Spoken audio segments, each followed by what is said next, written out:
मैं नंदलाल उपाध्याय, शिक्षक, जनता सहयोग, इंटर कॉलेज मई खड़गपुर, आजमगढ़। आज मैं अंग्रेजी पढ़ने वाले छात्रों को इम्परेटिव सेंटेंसेस का अनुवाद करने के विषय में बताएंगे। इम्परेटिव सेंटेंसेस में सब्जेक्ट छिपा रहता है। यहाँ सब्जेक्ट तुम, आप यानी यू छिपा होता है। इस प्रकार के वाक्यों से आदेश, प्रार्थना, निवेदन आदि का भाव प्रकट होता है। अनुवाद करते समय अफर्मेटिव वाक्यों में सर्वप्रथम वर्ब की फर्स्ट फॉर्म का प्रयोग किया जाता है। जैसे दरवाजा बंद करो, शट द डोर। यहाँ शट जो है क्रिया सर्वप्रथम रखा गया है। नेगेटिव वाक्यों में नहीं या मत के लिए डू नॉट के साथ वर्ब की फर्स्ट फॉर्म लिखी जाती है।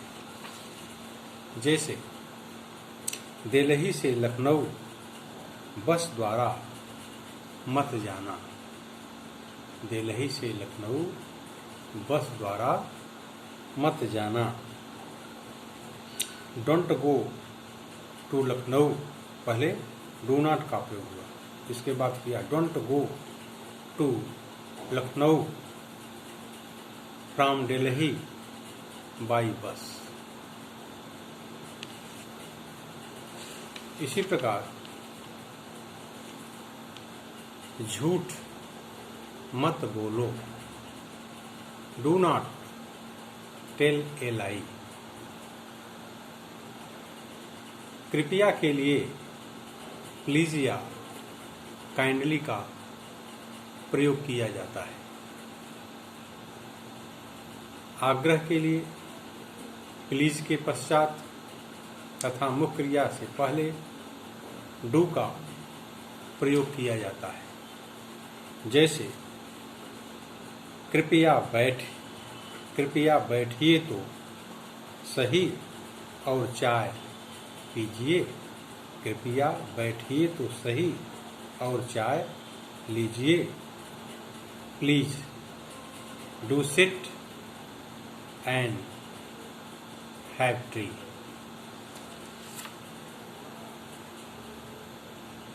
किसी व्यक्ति को संबोधित करना हो तो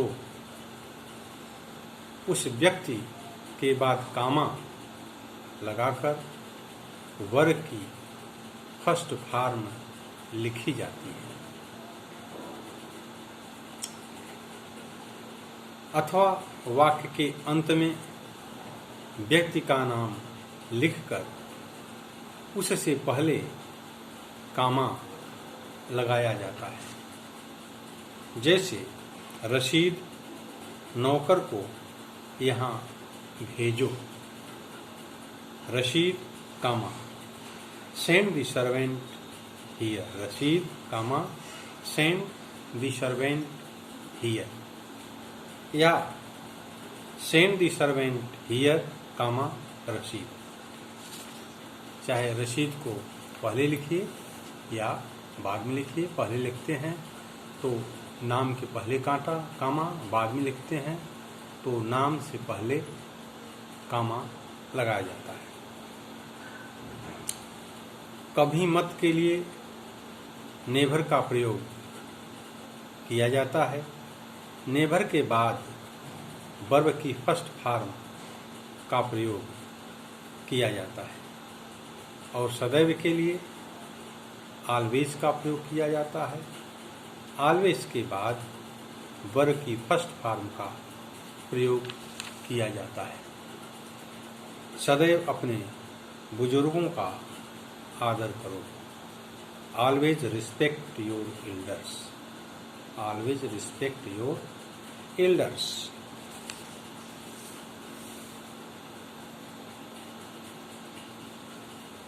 इंपरेटिव सेंटेंसेज में ऑलवेज और नेवर का प्रयोग वाक्य के प्रारंभ में ही किया जाता है। जैसे कभी भी झूठ मत बोलिए। Never tell a lie. Never tell a lie. यहाँ नेवर भी वाक्य के प्रारंभ में लिखा गया। लेट का प्रयोग उस समय भी होता है जब हमें फर्स्ट पर्सन के प्रोनाउंस या थर्ड पर्सन के प्रोनाउंस में नाउंस को कोई सुझाव सजेशन देना हो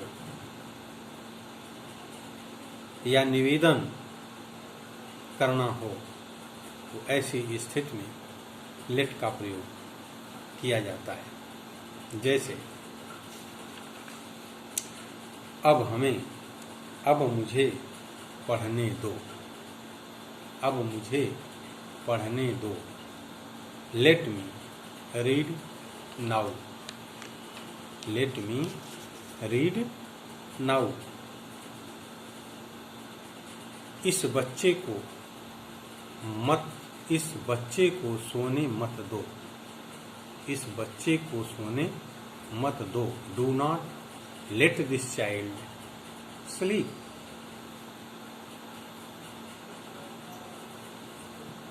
इन्हें जाने मत दो। लेट देम नॉट गो या don't let them go.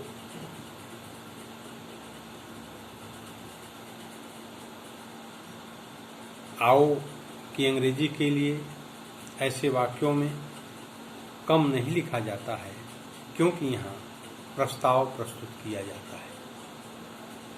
Late के पश्चात वर्ब की फर्स्ट फॉर्म आती है। लेट के बाद वर्ब की आओ अब क्रिकेट खेलें। Let us play cricket now. इस प्रकार से इंपरेटिव वाक्यों में हमें सर्वप्रथम क्रिया का प्रयोग करना चाहिए। नेगेटिव वाक्यों में नहीं या मत के लिए डू नॉट के साथ क्रिया के प्रथम रूप का प्रयोग करना चाहिए। कृपया के लिए प्लीज या काइंडली का प्रयोग किया जाता है। आग्रह के लिए प्लीज के पश्चात मुख्य क्रिया से पहले डू का प्रयोग किया जाता है। किसी व्यक्ति को संबोधित करना हो तो व्यक्ति के बाद कामा लगा करके वर्ब की फर्स्ट फॉर्म का प्रयोग किया जाता है। यदि हम नाम को बाद में लिखते हैं तो नाम से पहले हमें कामा का प्रयोग करना चाहिए। ऑलवेज और नेवर का प्रयोग सदैव वाक्य के प्रारंभ में किया जाता है।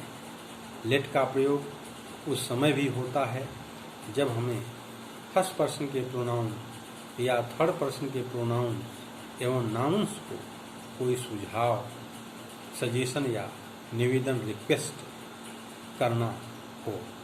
आओ के लिए ऐसे वाक्यों में कम नहीं लिखा जाता है, क्योंकि यहाँ प्रस्ताव प्रस्तुत किया जाता है। लेट के पश्चात वर्ब के फर्स्ट फॉर्म को हम लिखते हैं। इस प्रकार से इंपरेटिव वाक्यों का ट्रांसलेशन अंग्रेजी में करने के लिए जो नियम बनाए गए हैं उन नियमों का ध्यान देते हुए हमें इस प्रकार के वाक्यों का अनुवाद करना चाहिए। धन्यवाद। और कल एक्सक्लेमेटरी या ऑप्टेटिव सेंटेंस के विषय में पढ़ाया जाएगा। आज यहीं तक, धन्यवाद।